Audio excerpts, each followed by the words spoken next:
Welcome to Visual Radio, the TV interview show produced and created by Joe Viglione that's celebrating its 50th year. This interview show features interviews with noted figures from the world of music, film, sports, and politics. I'm your host, Paul Norman. Joe's guest today is Tom Hambridge, the five-time Grammy Award-winning singer, songwriter, producer, and drummer. Tom's most recent Grammy was won in 2026 for his work on Buddy Guy's Ain't Done with the Blues. Tom's produced over 100 albums and has written thousands of songs, many of whom have been performed by all-star musicians, including the likes of Eric Clapton, Mick Jagger, Keith Richards, B.B. King, ZZ Top, Leonard Skinner, Peter Frampton, Johnny Winter, George Thorogood, and many more. Joe and Tom, welcome to the show. Hey, Tom. Hey, Joe. How are you? Good. I'm excited that you're coming to Boston. Me too. It's been a long time, and I can't wait to get up there. What's interesting is you're going to be playing a new venue opened by Gary Summers, our old friend. You realize what he's doing. It's kind of like a collectible concert where people get autographs and the records, and it's a unique concept for a music venue. Yeah, I'm really excited about that show because it's more interactive, you know. I'll be able to talk and answer questions and take pictures and he did say, yeah, bring some collectibles up. So I'm going to try to figure out some things around here to take with me that are just, you know, memorabilia from the day, you know. You're playing quite a few venues around here. Can you tell us where the tour has taken you?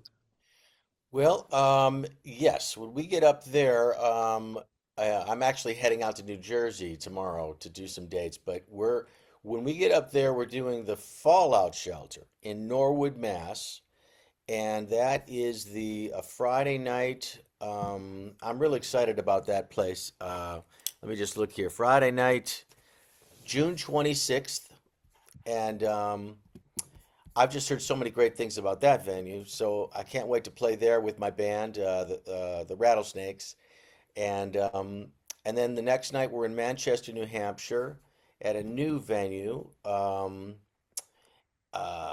then the Sunday we're up at a place called the Farm Stand up in northern New Hampshire, which is also supposed to be another really cool venue. I like playing places I haven't played before because I actually feel like I've played everywhere at least once.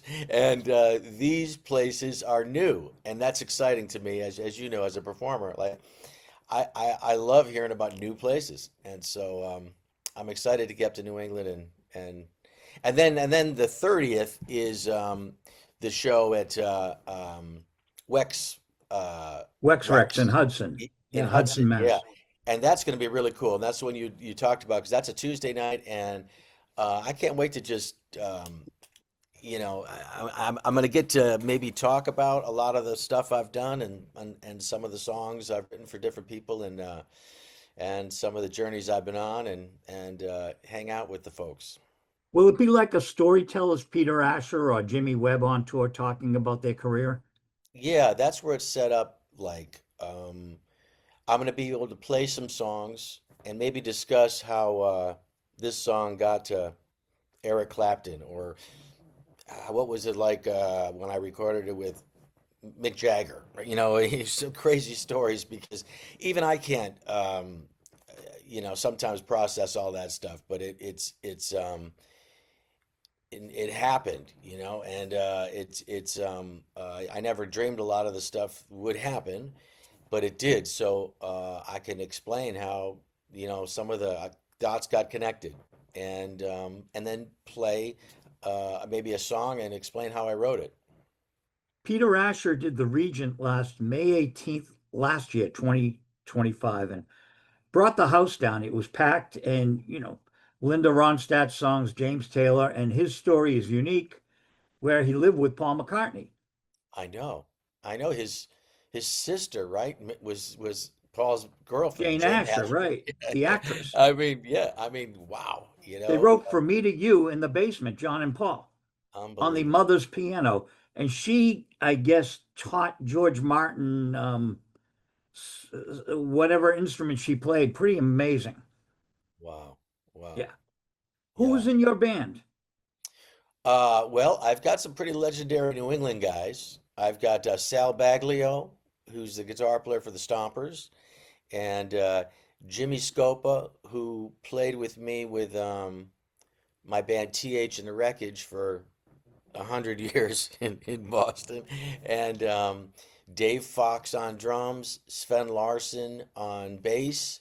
All those guys are legendary career guys and played with a lot of different people, and they've been my traveling band. So it's really cool to go out with those guys. June 29th, 1978, Sal Baglio and I did our very first show at the Paradise. Wow. Yeah, with Steve Gilligan and the Stompers. And What year was that? June 29th, 1978. Wow. I played there Wow. 49 times. I think I got the world's record. You're like the Billy Joel of Madison Square Garden, but only of the Paradise. I like this. Yeah, you Billy set the Joel record. recorded "I Got Away." Yeah, "She's Got Away" at the Paradise. Wow. Yeah, it says "Flip of a 45" or it was actually the hit. Which brings me to, are you recording these events? We're recording the Fallout Shelter in Norwood on the Friday, and I think that's just because he's got like a credible multi-camera shoot that he does there. So we are doing that, and we can release that, I guess. So we'll probably have some stuff released from that show. Interesting. I asked Ian Anderson if he liked people taping because I was going to send him some tapes I did at the Boston Garden in the 70s, right? Oh, I hate it. And it's like, okay, not going there, right?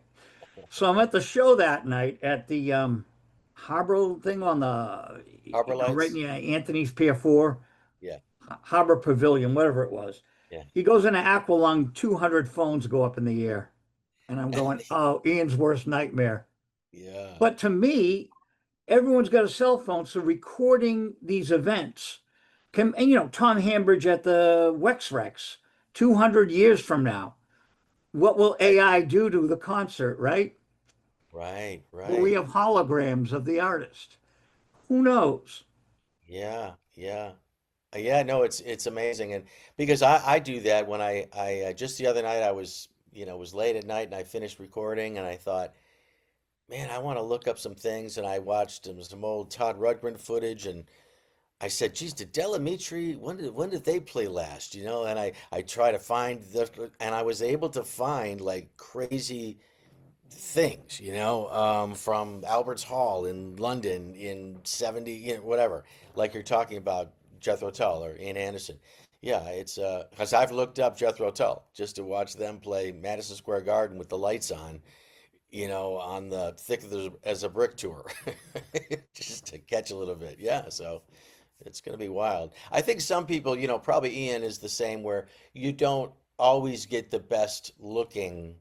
So depending where they're sitting, they're filming, and there might be people talking and standing up, and the sound might not be great where they're sitting, and so they get nervous about people going, "That's what we sounded like," and when it's not probably accurate. Well, people were bootlegging Shakespeare. That's how the material survived. The scripts for the actors and the people in the audience dictating it or writing it down. Really weird, but like that's really how bootlegging came about. And then the classical concerts, they were before rock and roll, of course, and here we are today. What's important is the Guess Who, Burton Cummings, Yeah, great artist. He's talking on Facebook about how they wrote American Woman. Randy Bachman was just doing that riff on stage. right, Burton was signing autographs. He jumps on stage, starts singing, but then they forgot about it, and someone in the audience had taped it. And they got the tape, the bootleg tape, and that's how they wrote American Woman from just jamming. right. Yeah, Do you Yeah, do I know I that did. when you're on tour? Do you tape some of the riffs that your guys come up with, or Well, excuse me. I don't do that. I, I don't. I probably should. Um, I used to tape sound checks ah, when, when we were on the road. I did a lot of touring where I would be out opening for Leonard Skinner or ZZ Top or whatever in these big venues, and uh, I'd be just tape the sound checking and trying to just get the sounds right, but because I could experiment with different grooves or ideas, and then I do it in the studio though. When I'm recording in the studio, nowadays with Pro Tools, a lot of times I just keep the engineer rolling. So when I'm showing the band the song and I'm telling them, like, this might be the intro. Maybe you play this little lick on the guitar and the keyboard, just hit a G. And when I come in with the groove on the drums and start singing, everybody feel their way in. And we'll just try this intro idea. Now that might turn into something that I can go back and go to the engineer, play that first thing we did before we all learned the song. How did we all fall in? And I'll hear that and go, guys, listen to this. You weren't sure what you were doing, and that's magic, And so let's try to use that. So there's definitely positives to recording. tell me about the new album. How did that come about? Well, the latest one is called Down the Hatch, and that's a new record. And that, well, the Blu Ja Vu record had done so well, and so the record company asked me if I could just get another one out there. And again, I think Blu Ja Vu had a lot of songs on it that I had recorded or that other people had recorded my songs. So there's a song that Buddy Guy had recorded and a song Joe Bonamassa or whoever they had recorded these songs. So George Thorogood and I decided I wanted to do my versions of those songs. And then on this record, it's more of just new songs that other people hadn't recorded, just stuff that I kind of more personal songs, I guess, um, that I didn't give to other artists. I kept myself, and so it's out. It's getting good reviews all over the world, and I'm excited. I'm excited to still be making music. Joe, just still being able to be creative and having people come to my shows and playing with my friends who are great musicians and creating music. I'm blessed. No, it's incredible. Where'd you get the name Blue Javu? That was the record company, Bruce Quarto. He came up with that, Really? and yeah, I was in Australia, I remember, and he said we need a title for the record. And a lot of times it just is a song title off the record. And I just, I think I had some really bad ideas for titles. And he went, well, let me think about it. And he got back to me and he said, I got an idea, Blue Javu. And the reason was, he said, deja vu, like you think you've been there Ah, before. A lot of these songs, they're going to go, why do I know this song? And it was recorded by George the Thorogood or Johnny Winter or whoever, but they wouldn't know that I wrote the songs. So he thought that would be a great title, Blue Javu, and I love it. So played with Andy Pratt and Johnny Winter. Um, two different personalities, but personalities that are larger than life. Um, Andy came from a political family. He was in the Gulf of Tonkin when the Vietnam War started with his uncle, who was, wow, I think, Paul Nitzer, the Secretary of State. So wow. Andy has a unique story, and then you played New York with him. Yeah, I did a Um, live record with him. Yeah. any people that we don't know about that aren't, on the web that you played with that you found very interesting? Boy, well, there's a lot, man. There's been and people like Chuck Berry and Roy Buchanan was one that was an amazing Nice. guitar player. and a dear friend. Boy, when I think about, how I love songs, and I love when I was really little listening to my dad would drive around, I'd be in the old car and listening to all these songs, and then ending up playing. I was fortunate enough to, for some reason, to end up playing as their band leader for the Hermits, Gary Puckett and the Union Gap, Little Anthony and the Imperials, the Marvelettes, the Drifters, all these crazy Motown.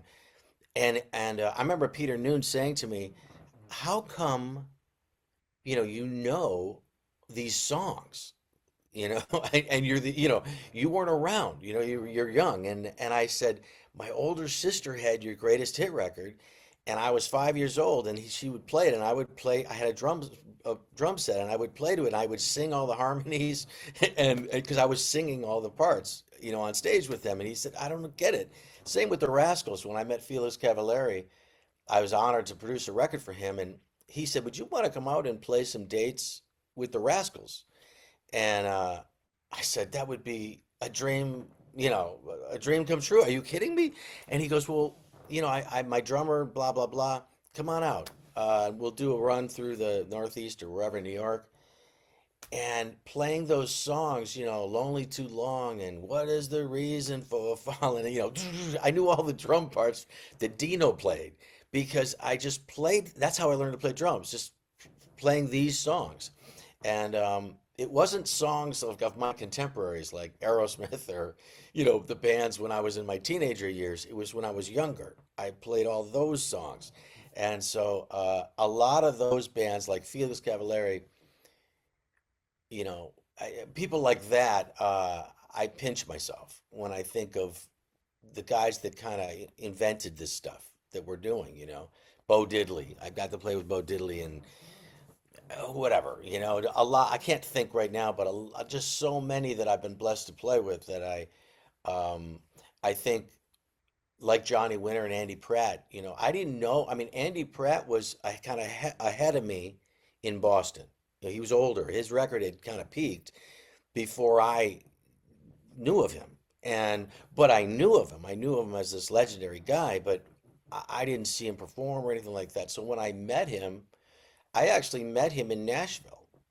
He moved to Nashville for some reason and s- and whatever, looked me up and said, "I want to do a live record in New York, and would you play drums on it?" And I thought, okay, you know, and then I had to, he gave me that record, and I had to learn that record. And And like I say, avenging Annie is not Av- easy. Avenging Annie, right, right. So yeah, I mean, and I know he was like in the cover of Rolling Stone or whatever. I know he was big, and I just, but I wasn't a part of that scene. I don't even think I was in the area yet. So, but anyways, that was like when I saw Treasure That Canary on the article you did too. You put that on there because it just makes me smile ear to ear because he's so good, and the band, all those guys in the band, or a lot of them had played with him during those years, and so I was just hanging in there, and it felt great. Well, John Scofield did the first tour with him Wow, way back in really? the 70s. Wow. I taped those shows. And then I managed Andy for a little while. So I had these old tapes of his with a WBCN broadcast with a song that wasn't on the second album, Avenging Annie album. Um, it's just amazing what he could write. But I'm thinking back to I had some good questions here. TH and the Wreckage, you going to do any of the music from TH? Everybody, the people do yell that stuff out. Yeah, I got to tell you, Joe, it was funny. I had TH in the Wreckage for forever, and we played every club in New England, everywhere, for so many years, and all the Boston Music Awards and blah blah blah, BCN. And then I moved to Nashville, and I started producing records, and then I got a record deal, and I did all this stuff. And when I think it was 9/11 happened, there was a big concert of a lot of bands in Boston. as a benefit concert, and I got asked to play with TH and the Wreckage. And I hadn't played with TH and the Wreckage for, I guess it would have been, 15 years or so. And so I realized when I went back there and play, all these really great bands, the Stompers, Fahrenheit, the Fools, all these really great bands were there, and my band was there. And we had to play, we had like I don't know, 5 or 6 number one songs on BCN, through the years, local number ones, and and I hadn't played that material, even thought about it. And it was amazing to go and relearn that, and play that, and have the people really embrace it. I kind of was so busy and focused doing so many other things. I'd written hundreds of other songs that I didn't. And so I realized when I go to New England, I got to have a couple of those in my pocket, because people yell out specific ones. Those they'll just yell out something. And so I try to do a couple TH and the Record songs along the way. Hey, Tommy, I'd like to talk to you for 2 hours, but we've got to wrap up now. 30 minutes go by quick. Well, it's been Anything you'd fun. like to say? Well, I just, I love what you do, Joe, and I respect the heck out of you. And I'm honored to be on the show. I hope if anyone hears this that used to come see me with TH and the Wreckage or whatever, or is curious about coming, please come out to these shows, because I'd love to be able to come back every year and do a little run around New England and play and party with everybody, hang out. Sounds cool, man. Thank you so much for being on Visual Radio. Thanks for having me. Thank you for the great interview, Joe and Tom. As Tom mentioned, he's going to be touring in the New England area starting on June 26th. Make sure you get out, if you can, to one of the great shows by this icon of rock and roll. And if you like the show, please hit the subscribe button so we can bring you many more episodes of Visual Radio.